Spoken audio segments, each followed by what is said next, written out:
You may begin. Thank you, Latif, and good afternoon, everyone, and welcome to Tesla's second quarter 2019 Q&A webcast. I'm joined today by Elon Musk, JB Straubel, Zachary Kirkhorn, and a number of other executives. Our Q2 results were announced at about 1:45 p.m. Pacific time in the update letter we published at the same link as this webcast. During this call, we will discuss our business outlook and make forward-looking statements. These comments are based on our predictions and expectations as of today. Actual events or results could differ materially due to a number of risks and uncertainties, including those mentioned in our most recent filings with the SEC. During the question and answers portion of today's call, please limit yourselves to one question and one follow-up. Please press star one now if you would like to join the question queue. But before we jump into Q&A, Elon has some opening remarks. Elon? Thank you. So last quarter we delivered more than 95,000 vehicles, which is a record for Tesla. To put that in perspective, it's nearly an 80% increase in deliveries compared to the second quarter of last year. I think it's sometimes hard for people to appreciate when you have a large manufactured item with a complex global supply chain, just how difficult that is. I'm incredibly proud of the Tesla team for being able to do that. I think this level of growth is possibly unprecedented. It might be the fastest that any large complex manufactured item has grown in history. Just really great work by the Tesla team to achieve that outcome. And we expect growth to continue into the future for several years to come at the 50 to 100% level.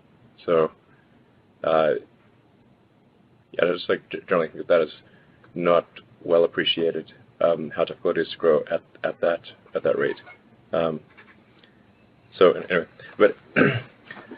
Achieving a record number of deliveries is an important milestone and shows the rapid progress we've made in managing a global logistics and delivery operation at high volume. And as I said, all this was achieved thanks to the tremendous hard work of the entire Tesla team. Model 3 was once again the best-selling premium vehicle in the U.S., outselling all of its gas-powered equivalents combined. In Europe, Model 3 is approaching sales levels of its established premium competitors, and it was awarded a 5-star rating from the Euro NCAP earlier this month. This is in addition to Model 3 receiving an overall 5-star rating in the U.S. from NHTSA, and including earning 5 stars in every category and subcategory, and achieving the lowest probability of injury of any vehicle ever tested. Motor Trend also recently selected Model S as the best vehicle they have ever tested in their 70-year history across all other cars. So Motor Trend, which is I think arguably the leading authority in evaluating vehicles, the Motor Trend Car of the Year is the most coveted award. It's pretty incredible that they would say that Model S in their entire 70-year history is the best vehicle they have ever evaluated. But this is despite Tesla not buying any advertising in Motor Trend, and I think speaks to their journalistic integrity. That's something special. So, and since the vehicle that they evaluated, we've actually made tremendous advancements in both Model S and Model X, including our recent update of a new suspension with active damping capability, and an all-new drivetrain that's capable of a 370-mile range in the Model S and a 325-mile range in the Model X. We've also issued numerous software updates and improvements that have made Model S and Model X faster, safer, and added dozens of new features. Just like Model 3, Model S and X have the hardware needed for future full self-driving capability. As we look ahead to the rest of the year and into 2020, we remain focused on launching new vehicle and energy programs, further expanding our manufacturing operations, and continuing to improve customer service. We remain focused on international expansion because local production is essential to being cost competitive. By the end of this year, we expect to be producing Model 3s in volume out of Gigafactory Shanghai. And as you can see from the photos in our quarterly letter, equipment installation there is progressing well. We also hope to finalize a location for our European Gigafactory before the end of the year. Here in Fremont, preparations for Model Y production have already begun. Since Model Y has high component overlap with Model 3, it should be, and we expect it to be, a lot easier to ramp. It's something on the order of 3/4 of all the parts are common between Model 3 and Model Y. And we expect manufacturing costs for Model Y, despite additional content, to be approximately the same as Model 3.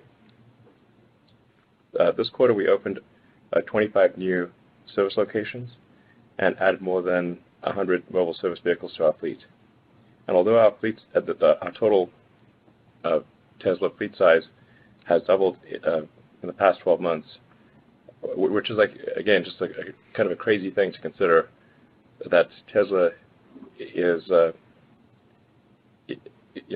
almost doubling all cumulative production every year. This is a totally mad thing. To make as many cars in a year as we made in our entire history, and to have that be an ongoing trend, I think it is difficult for people to really feel an exponential. We didn't evolve to feel an exponential. We can feel a linear, but we can only understand an exponential at a cognitive level. But Tesla is expanding at an exponential rate. And in fact, if you look at the Tesla cumulative deliveries chart, like year-over-year cumulative deliveries, it's about the cleanest exponential graph I've ever seen. So obviously, if that trend continues, the results, I think, are going to be pretty amazing. And I think that will continue.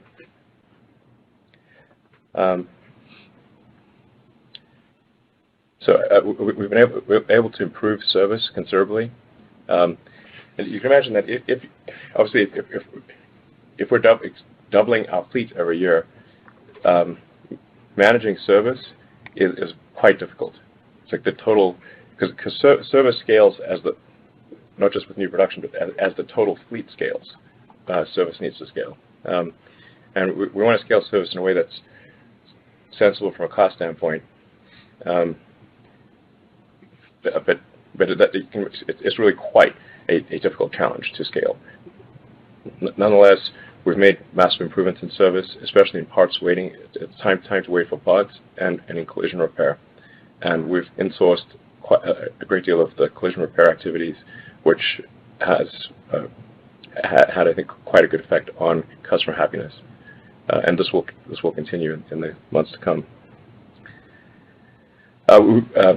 So it's a very important milestone. I think we believe Tesla is now at the point of being self-funding, and we expect to be free cash flow positive in future quarters, with the possible temporary exceptions around the launch and ramp of a new product. From a profitability standpoint, we expect to be probably around break even this quarter and profitable next quarter. So that's I feel pretty confident about that. And then in terms of deliveries, we expect deliveries to be between 360 and 400,000. We expect production to be a slightly higher number than that, and demand to be a slightly higher number than that. So the people often confuse deliveries, production, and orders for Tesla, and they're actually three different numbers. So yeah, you obviously cannot deliver more than you make. So typically we'll make more than we deliver.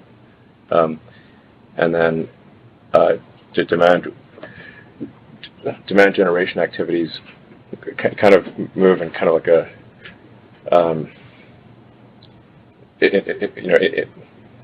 to get together with production. Like it doesn't make sense to put a lot of effort into demand generation if production can't meet the demand. Then likewise, so what tends to happen is that we'll solve the production issues. Then it's like, okay, we need to increase demand, address demand. Then then increased production, then increased demand,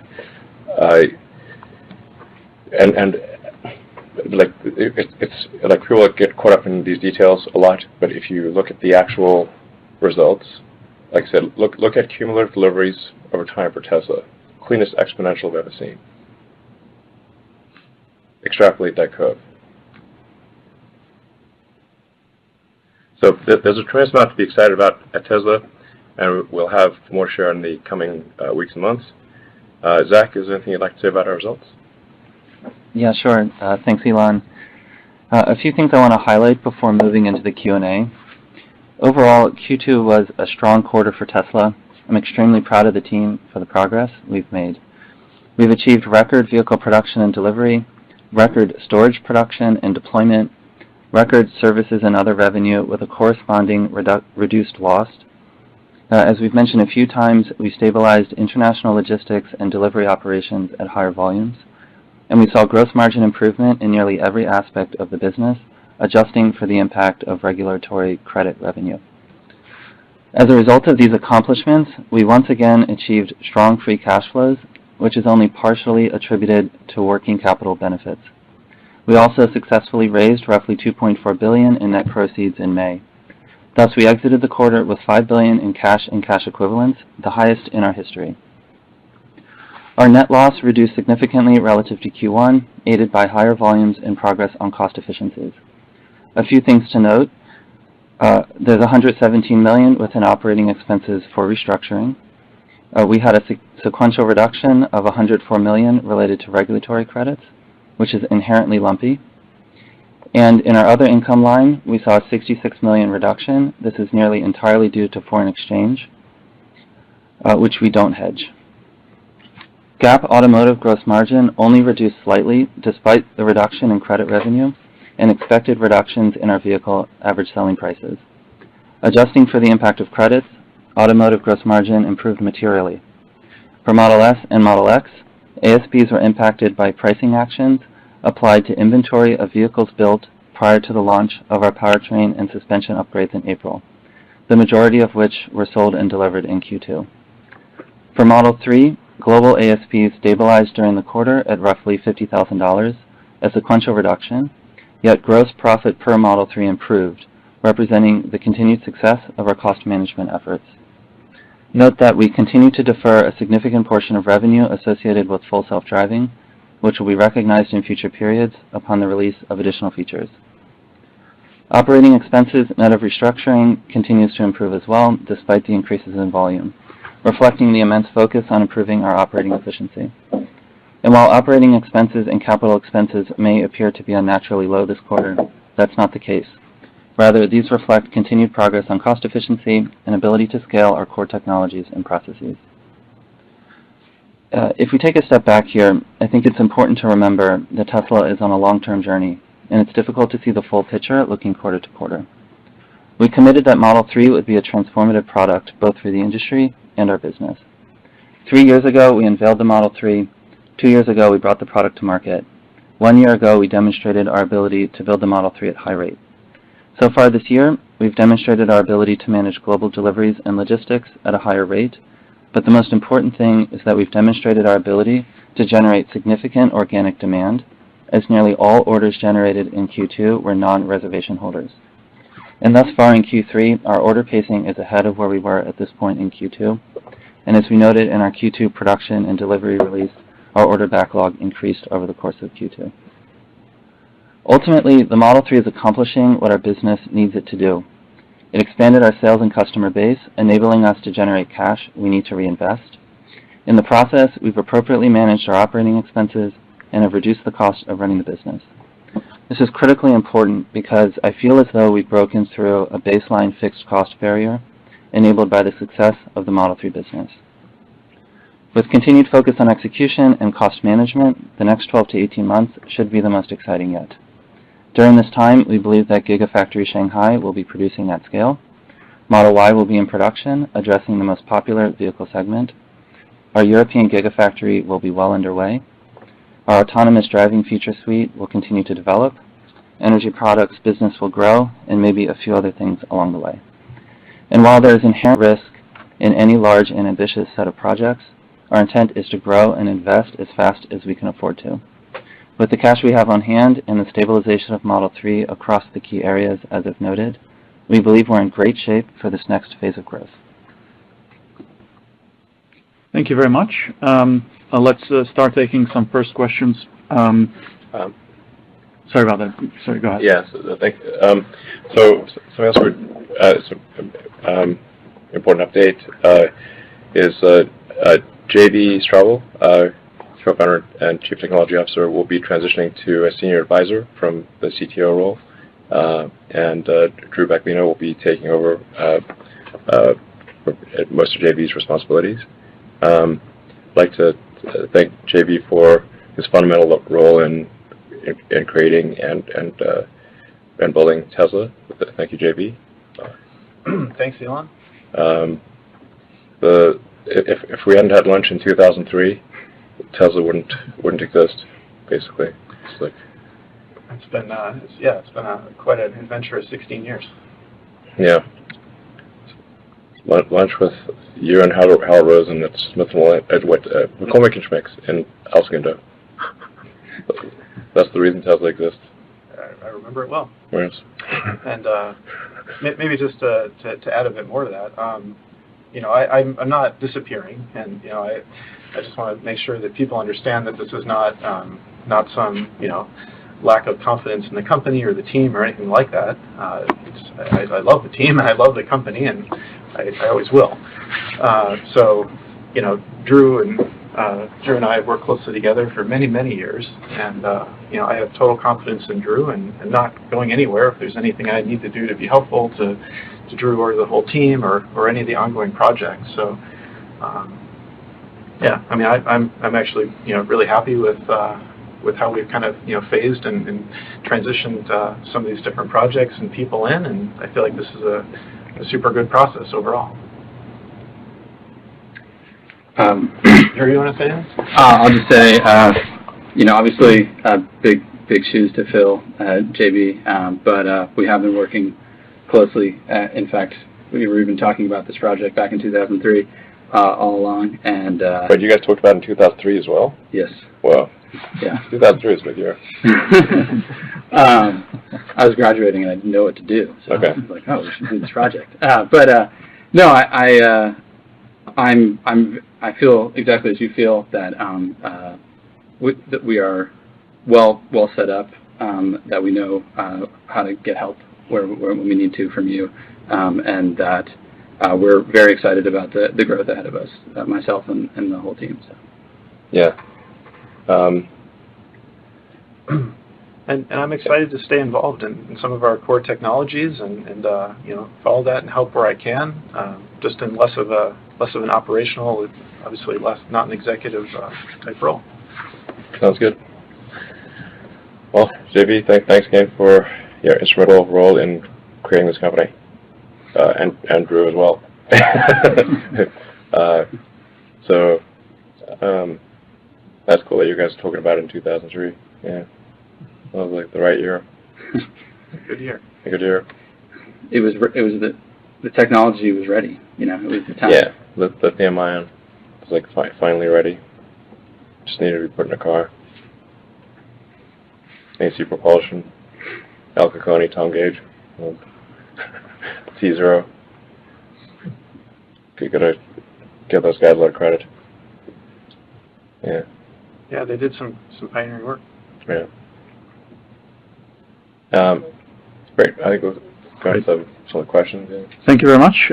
So we have some first questions from our retail shareholders from say.com. And the first question is, it has been stated that Tesla is supply constrained, not demand constrained. Can you help us shed some light on why Tesla is lowering car cost if supply is constrained?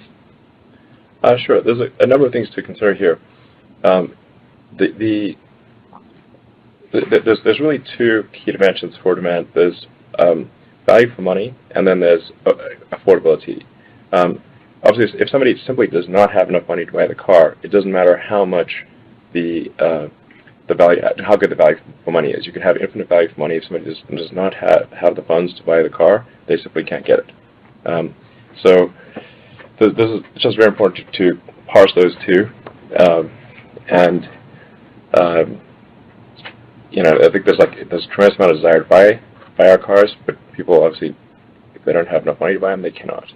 So we have to make the cars more affordable, and effectively, in the U.S., our cars got almost $2,000 more expensive with the expiry of the tax credit on July 1, or partial expiry, and we only dropped the price of the Standard Range Plus Model 3 by $1,000, or actually, yeah, about $1,000. So the base Model 3 actually got $8,000 more expensive, which seemed like a reasonable compromise. So that's essentially what I mean. People sometimes just have these sort of pretty absurd notions, like if demand is high, can't you just charge any price? Like, no, you cannot charge any price.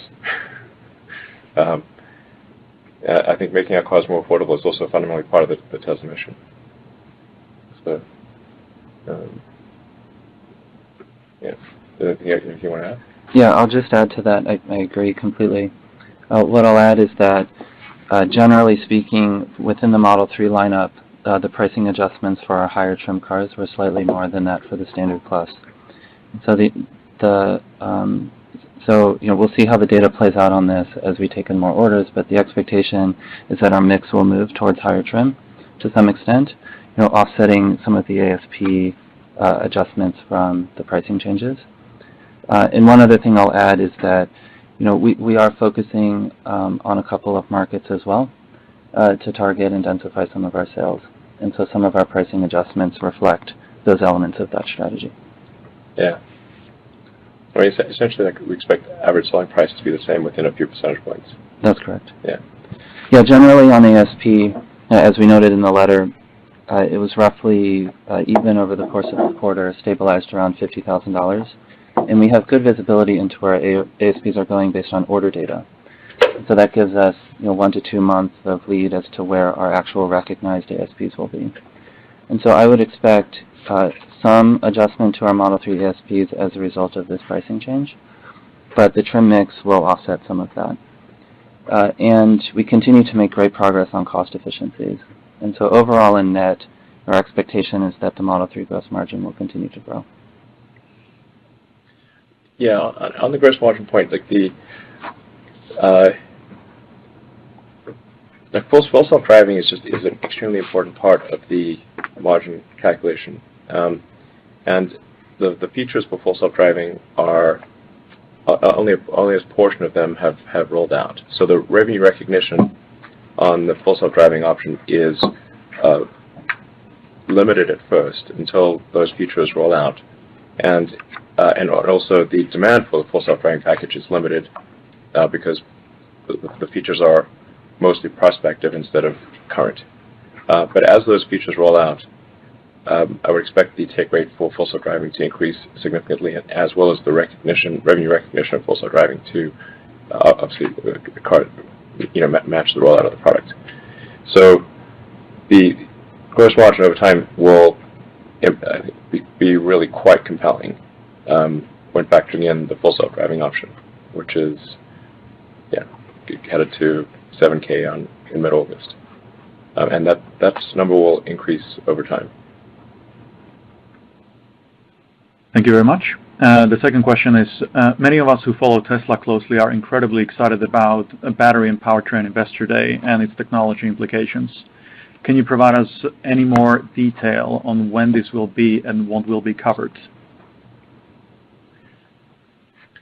Yeah, I think for Battery Day, we're going to do a comprehensive review of cell chemistry, module and pack architecture, and a manufacturing plan that it has a clear roadmap to a terawatt hour per year. Now, the timing for this probably is about 6 months, like maybe February or March next year. Show and tell. Great. Thank you very much. The next question is, you stated on the Q4 2018 earnings call that customer service was a personal priority for 2019. Can you update us on what has been done to date to ensure that all owners are receiving an industry-leading customer experience? Sure. I meet with the service team multiple times a week and get daily updates on the reliability of the vehicle.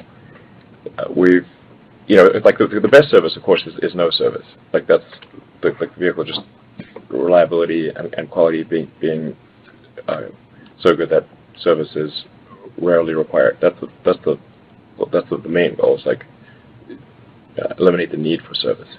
Then, in terms of increasing service resources, as I mentioned, we're opening service centers as fast as we can, and have already opened to 25 new service locations this quarter, and that will increase. The rate of service center opening will increase dramatically through the course of this year, as well as more mobile service. Mobile service is really great because it's like we just come to you and fix the car wherever you are, and it's hard to beat that for convenience. For parts delivery, we've made massive improvements to the logistics for getting parts to service centers. I mean, Jerome, do you want to? Jerome is helping manage the service, global service, and as you pointed out, service, the best service is no service. So we're trying to continue improving the quality of the cars. I'm tracking this daily, and fewer and fewer service visits are required for the most recent cars that we're building. So we're on a good trend there. We also need a lot fewer work to finish the cars in the factory. Besides that, we store way many more parts at all the service centers, and we ship everything same day, pretty much, so that people don't have to wait for parts, and we accelerate the service. And we increase capacity. There's a lot of improvements that we have already implemented, and many more on the way. So I'm relatively optimistic, and I'm happy to help with the service team. Yeah. We had the regional service heads in the U.S. at the factory last week, and it was incredibly helpful. Just to close the loop on with service and production and with the software team. And for example, like a lot of service visits are just questions about how to use the car. And that's the number one visit. Yeah. The number one visit is how to use autopilot. So yeah, a little bit of education there helps. Yeah. Like literally, how do I turn it on? Yeah. Like it's it's sort of like, how do I turn it on? Yeah, okay. So just providing better feedback on user interface and literally how do you turn it on,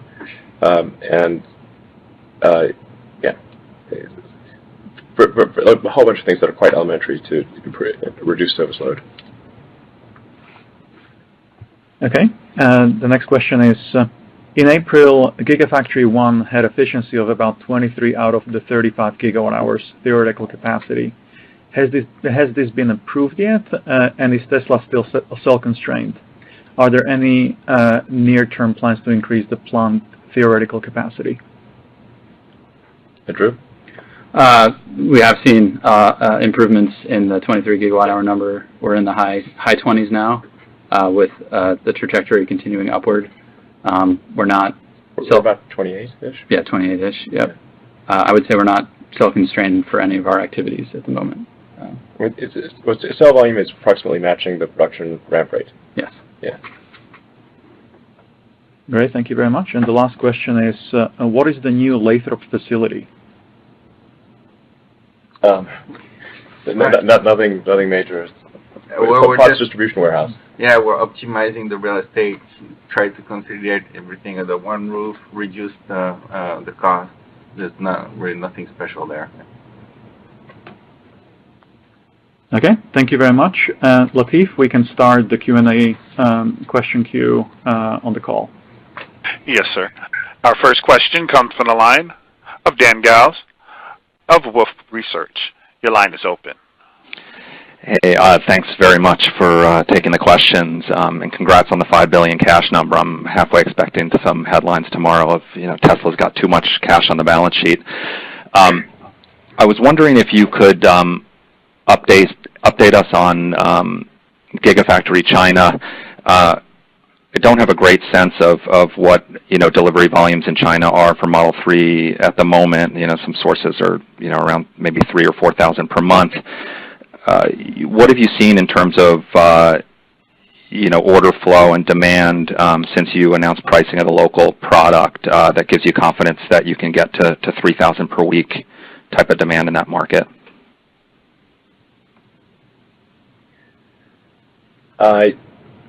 Yeah, I mean, we don't want to talk too much about detailed price plans, but I mean, if you ask me what do I think the long-term demand for Model 3 is in the Greater China region, I think it's about, meaning from Shanghai Gigafactories, I think it's actually long-term demand is about 5,000 a week.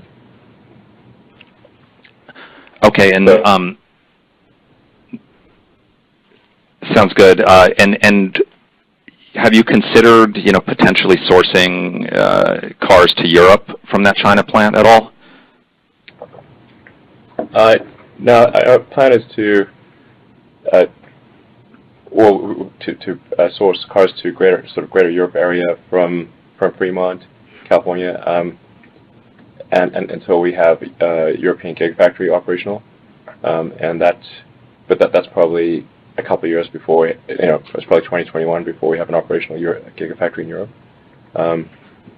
and so until that time we will source from California. Yeah. If you say this again, this is speculation. It's my opinion, but so what do I think? Say long-term demand is for Model 3. It's probably 15,000 units a week globally, something like that. Okay, thanks for taking my questions. Yeah. Thank you. Let's go to the next question, please. Our next question comes from the line of Tony Sacconaghi of Bernstein. Your line is open. Yes, thank you. I was wondering if you can comment about whether you felt that Q2 benefited from consumers in the U.S.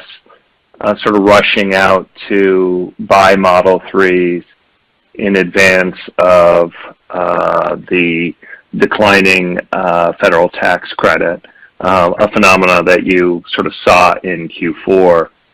And part of the reason I ask is, at least by my analysis, it looks like maybe 70% of the Model 3s sold in the quarter were in the U.S., which is sort of higher than your normalized percentage of U.S. sales. And so do you feel that phenomena may have occurred in Q2, and are you still confident that Q3 deliveries can improve sequentially, and beyond the data point that you provided on the call, that the orders quarter date are better than last quarter? Is there anything else you can point to that provides that confidence? Yeah, I think we'll demand in Q3 will exceed Q2. It has thus far, and I think we'll see some acceleration of that. So, and then I think Q4 will be, very strong. So we expect quarter-over-quarter improvements. I think Q1 next year will be tough. I think Q3 and 4 will be good. Q1 will be tough. Q2 will be not as bad, but still tough. And then I'd say Q3 and Q4 next year will be incredible. Yeah, just to add on the tax credit step down, So the step down from Q2 to Q3 was significantly lower than the step down from Q4 to Q1. It's also important to keep in mind that there's seasonality in the auto business in Q1, which also was part of the impact. But generally speaking, our order rate so far this quarter is higher than where we were at this point in Q2. And we haven't seen a significant impact on US-based orders as a result of the step down. Okay, thank you for that. If I could just follow up, Elon, I'm wondering if you can comment on whether you believe Model 3 is having any cannibalization impact on S and X sales, or why you think that, or why else there might be sort of a structural step down in the demand and delivery levels relative to what we've seen, over the last 5 or 6 years. Actually, we were just talking about this earlier today. We're not quite sure ourselves. I think that there's some cannibalization. I think there may be a false expectation in the market that there's like some big overhaul coming for S and X, which then causes people to hesitate to buy if they think there's like some radical redesign coming, which is why I emphasize publicly that this is not the case. The Model S and X today are radically better than the ones that when we first started production, especially S. Like say like 2013 or 2012 Model S compared to today's Model S, night and day. In fact, I still run into people I know who have like 2013 Model S, and they think it hasn't changed. I'm like, it is dramatically better in every way. But we don't do model years. We just roll in improvements as they come. So, but I think there is maybe a communications issue where people don't realize just how much better the S and X are today than when we first started. And we obviously want to address that communications issue, and just get a better understanding, from the front lines, like what demand should be higher for S and X than it is, and we'll get to the bottom of it and fix it. Okay, thank you very much. Let's go to the next question. Next question comes from Emmanuel Rosner of Deutsche Bank. Your line is open. Hey, it's Edison on for Emmanuel. Just first question on the guidance. I know previously there was a target out there of 25% kind of on the SX and Model 3. Just wondering, is the updated one, is that suggesting that that's no longer in play for the year, or kind of what are the implications with today's update? Well, if you factor in the full self-driving option, I think it is in play for the year. We just need to get the features done, make sure they're great, roll them out, and recognize revenue and increase the take rate on full self-driving. There's also, for the existing fleet, there's a very significant opportunity to upgrade the existing fleet to full self-driving, since most of the fleet has not purchased this option yet. So there's a significant margin potential for the existing fleet to upgrade to full self-driving, which most of the fleet can. So, yeah, I absolutely think like long term, we are talking 25 to 30%. Not long term meaning like a year. Long term by Tesla vernacular, that 30% gross margin is, I think, quite likely.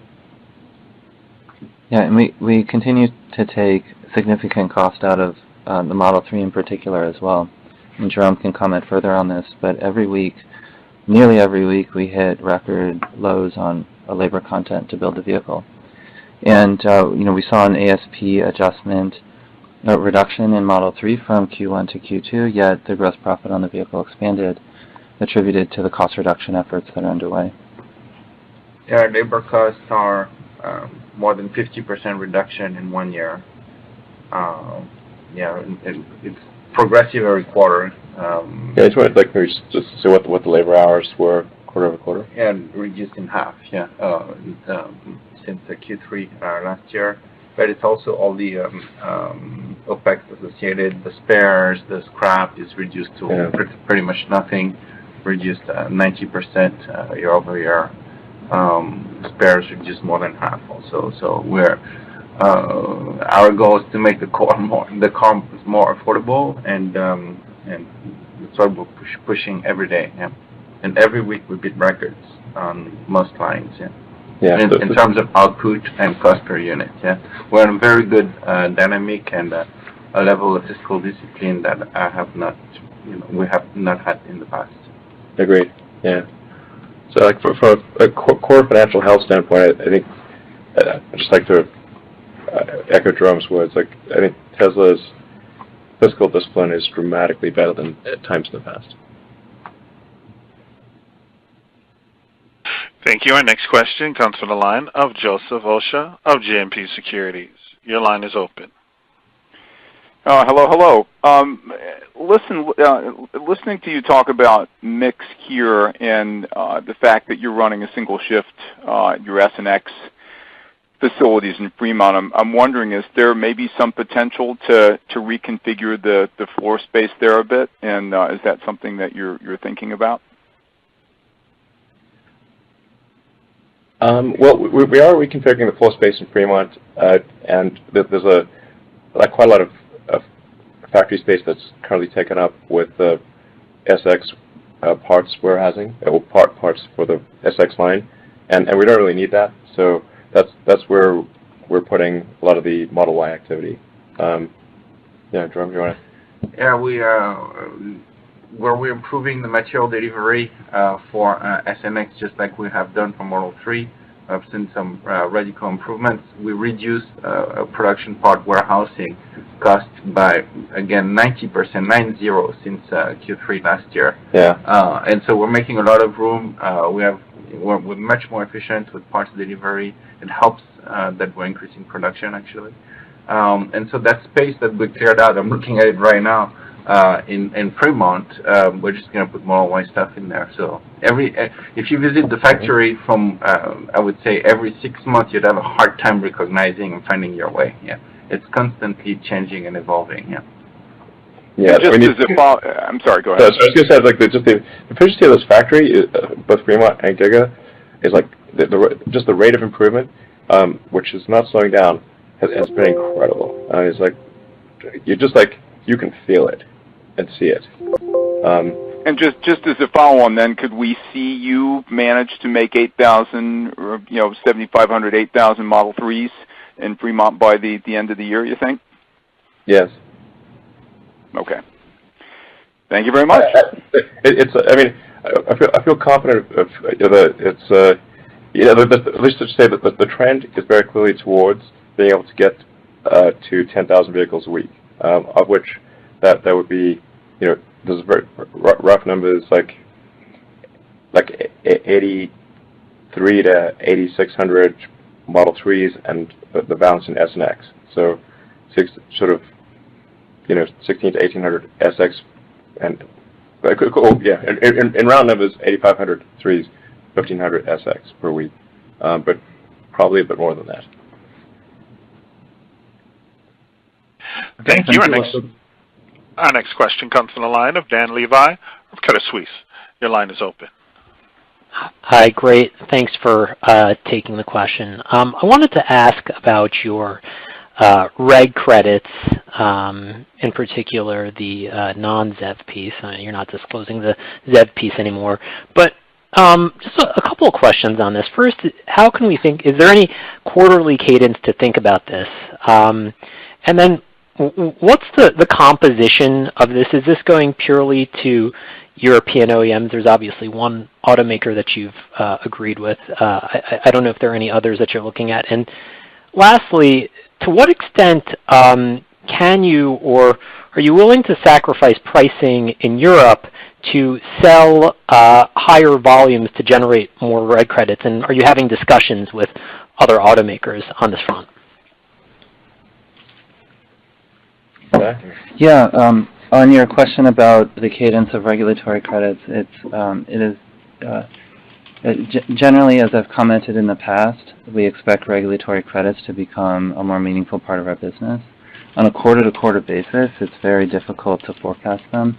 As you saw from Q1 to Q2, that declined.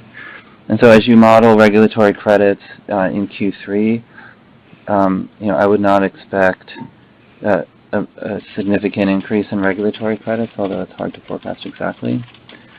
The regulatory credits composition is a mixture of, there's particular deals that are one-time. There's also some that are production-based over time. The production-based ones are easier to forecast because it's based on cars that we build and we get an offset to that. The deal-specific ones are lumpier, which makes it more difficult. And then your final question was on, does it make sense to sacrifice pricing to drive regulatory credit in certain markets? It might. I'm not sure if we've specifically gone into the details of that, but generally we're selling cars in markets at the prices we think are appropriate. Yeah. And the regulatory credits is something that's additional. We generally try not to run the business based on regulatory credit revenue. Thank you. Like the regulatory credits it's a relatively small part of the equation for Tesla. So, I think the ZEV credit situation really needs reform because the market for ZEV credits is negligible. Now, some of what's happening here is the other manufacturers are kind of like waiting to see how their EV sales do before buying any credits from Tesla, and so it kind of depends on how that goes. If they sell more EVs, then there's not really a need to do a deal with Tesla, and if they sell fewer, then there is. Great. Let's go to the next question, please. Thank you. Our next question comes from the line of Colin Rusch of Oppenheimer. Your line is open. Can you walk us through the plan for battery sourcing in China? How much of the supply is going to come from internally produced batteries? How much is coming from externally? And what's your expectation around cost per watt hour as you start to ramp?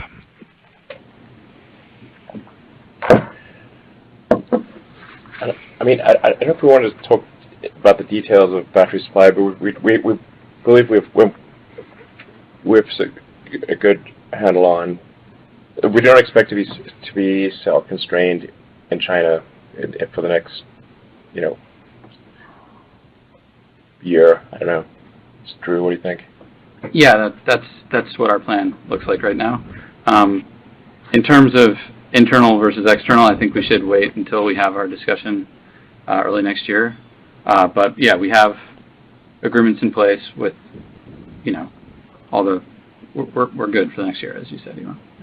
Yeah, I think we probably need to just do a reset, I don't want to say a master plan part 3, but it's sort of yes, at least to some degree, Battery Day will be kind of like a master plan part 3, which is okay, how do we get from kind of in the tens of gigawatt hours per year to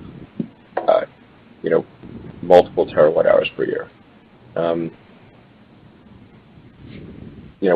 That's a pretty giant scale increase. And so that's increased by sort of roughly 100. If we're at 28 gigawatt hours right now. Well, actually, yeah, there's more than that when you count the factories in Japan. So, a little over 30, so 35 or something like that. Then, how do we get to 2 terawatt hours a year? Which is so 2 order of magnitude increase. That's the way you have to think about it, because that's what we need to do. Yeah, exactly. In order to really make a fundamental shift in the world's energy usage and really transform things to a sustainable energy future. If you're not in the terawatt hour range, it's a nice news story, but it's not fundamentally changing the energy equation. Okay, and can I have a follow-up question around Model X and Model X saturation? Obviously you guys have some ideas around how big that market is. How should we be thinking about sustainable volumes and pricing on those volumes?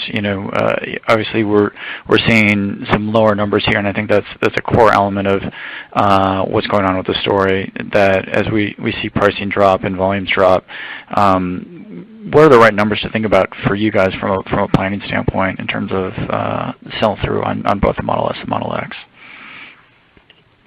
Yeah, I think there's probably a bit too much focus on S and X.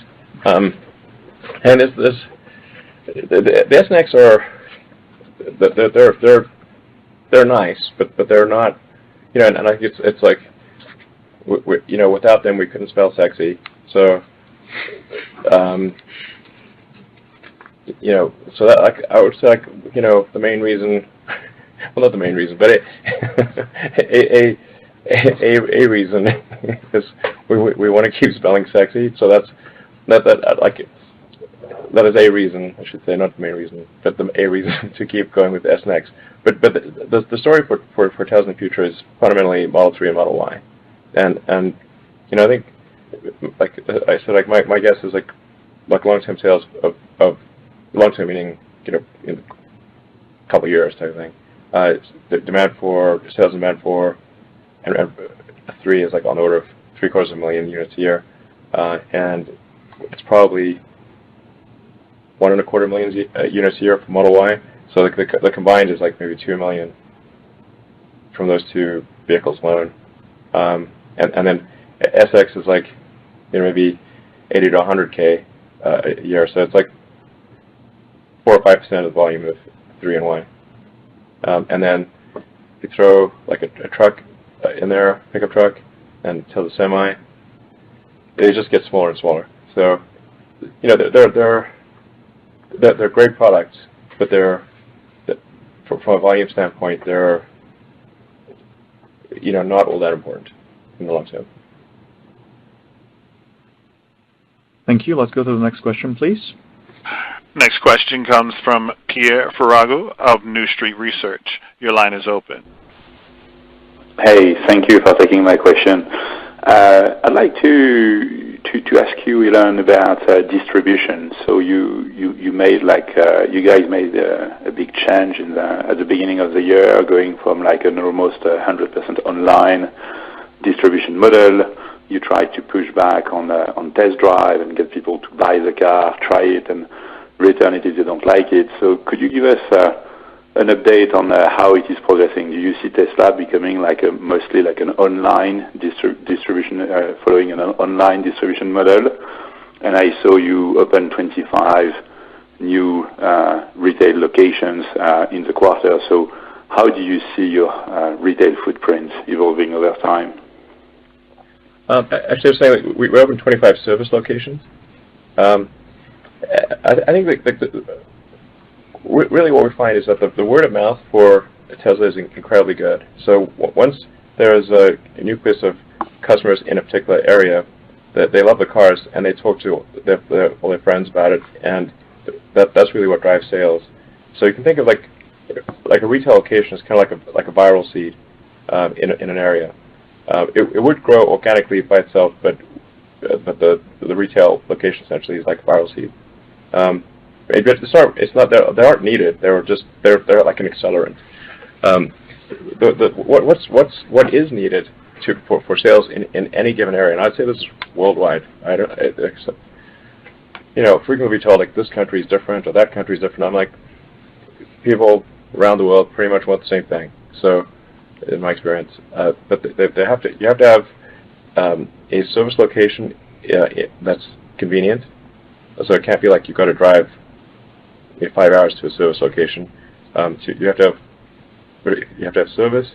You have to have supercharging and charging well sorted out. You've got to have good consumer financing, and then the price must make sense. And any place where those 4 things are true, our sales are great. So we're rolling out service centers like crazy. So service centers are the key to sales, not the retail locations. Yeah, and we're going city by city on the service center point. We're looking at where our populations are of existing customers. We're mapping driving time from those customers to the service centers, inclusive of traffic, to improve densification of our service centers in the locations in which our customers currently reside. We do have areas that are underrepresented with service centers where the drive time is too long, or there are populations that don't have appropriate access to charging their service centers, and we're working as fast as we can to get places up and running in those areas. So it's very systematically being mapped out with a focus on service and supercharging as opposed to a retail presence. Yeah. The supercharging is incredibly important. You can't just have like 80% of the routes that somebody wants to take. You need 100% of the routes, because a car is really freedom to travel, and anything that inhibits freedom to travel impairs the fundamental value of the product. Or perceived. Yeah, exactly. Real or perceived freedom to travel. Thank you. Let's go to the next question, please. Our next question comes from Joseph Spak of RBC Capital Markets. Your question, please. Thanks. So, Elon, you mentioned the importance of full self-driving for gross margin. You've also mentioned the importance of China. Do you expect to be able to offer the full self-driving suite that you plan to offer in the U.S. and China, and I guess even in Europe, where they've also been a little bit tougher on regulating? Yeah, we expect to be able to offer full self-driving actually everywhere except EU, because there's just some committee rules that were put in place years ago that need to be changed. It's not from a technical standpoint; it's very doable, but we just need to work through the regulatory committees to get the regulatory approvals and rules changed, and it'll just take a bit longer than other places. But I think we'll see a lot of pressure from our customers in Europe to have these rules changed so they can have access to full self-driving. And I think at the end of the day, the regulators will answer to the public. So I think that's it's just a temporary thing, and it's quite specific to EU rules. And we were just not present really when those rules were drafted, so they sort of got put in place. But they don't make a ton of sense. But we just got to work through the process to change them. Okay, and then the second question is, you mentioned service a number of times. There's obviously been some, I think, growing frustration with owners, and you mentioned parts availability, and you've eschewed the dealership model. But I guess, how do you plan on increasing parts availability without the corresponding working capital commitment that would be required as the fleet continues to grow? It's actually just taking the parts that were stored in a bunch of warehouses and just moving them to the service centers. And kind of just the thing that makes sense is to have the service centers where the parts are kind of all on the wall, and it's like a supermarket. You always know where the Cocoa Puffs are, and you can just go immediately there and go and grab it, and then you just replenish the shelves with parts. And so we're basically putting all parts that are used more frequently than 6 weeks literally on the walls on service centers. So there's no ordering of the part. You just go take off the shelf and put it on the car. We really want to get to not merely same day service, but same hour. Sort of like Jiffy Lube, but applied generally to service. Yeah, and specifically on the working capital piece of this, we actually have a significant amount of service parts inventory. The challenge is it's just not at the service centers. Yeah. And so a lot of the lag that is experienced is we have to get the part from a distribution center to the service center. And so by localizing the parts, I don't expect that to be a large working capital drain on the company. It might actually be the reverse. I agree. Where my opinion, where we don't need to store as many parts centrally. Yeah, and also just having parts, if they're if we make them internally or if they're made at a supplier, just sending them directly to the service center instead of having them go through a bunch of distribution outlets. In fact, when I was in China, my last trip, I was asking the China team, "Hey, is there anything silly that we're doing that we should fix?" And they said, "Yeah, well, several of the parts that require replacement are literally made in China, and then we end up shipping them to New Jersey and then back to China. And could we please just ship them like literally across the road? Mm-hmm. Like, yeah, no problem. There's all these like crazy things that happen. As you know, if you have a 45,000 person company, and then just kind of basically stop doing silly things is a lot of what is needed for improvement. And as the scale of the business increases, the economics of localization of things like parts distribution make a lot more sense. Whereas in the past, when the company was smaller, having centralized centers was easier from a cost perspective. So, the business thing, because the company is growing so fast, as Elon has mentioned, we have to continue to redesign processes and systems to restabilize ourselves at a new plateau of volume. Yeah. And then we'll grow again, and we'll need to rebuild those processes. Yeah, I mean, Tesla's the only company making things in volume that is fully vertically integrated all the way through sales and service, and charging and everything. So we really just need to look at total system efficiency and say, in the limit, if Tesla was the auto industry, how would we do it to maximize economic efficiency? And then we got to kind of like recalculate that optimization as we achieve greater scale. But I'm confident we can achieve a fundamentally better economic efficiency than the rest of the auto industry. Thank you. Okay, unfortunately that's all the time we have for today. So thank you so much for all your questions, and we'll speak to you again in the next 3 months. Thank you. Ladies and gentlemen, this does conclude today's conference. Thank you for your participation.